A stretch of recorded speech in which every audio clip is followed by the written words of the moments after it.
আলহামদুলিল্লাহ, পবিত্র জুমাবার।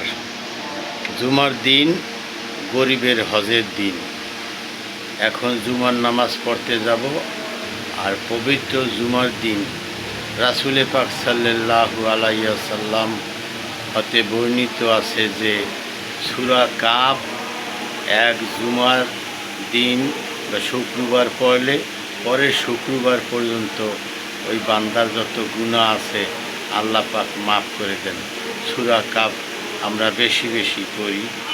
ফাইজা কুদিয়াতিস সালাত ফান্তাশিরু ফিল আরদ। তোমরা নামাজ আদায় করো, নামাজ শেষে তোমাদের রুজি রোজগারের জন্যে জমিনে বিছিয়ে দাও। এটাই আল্লাহ পাকের হুকুম, ফরজ।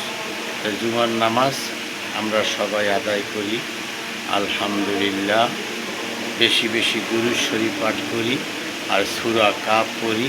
এক জুমা থেকে আর এক জুমা পর্যন্ত যত গুনাহ আছে আল্লাহ পাক মাফ করে দেবে।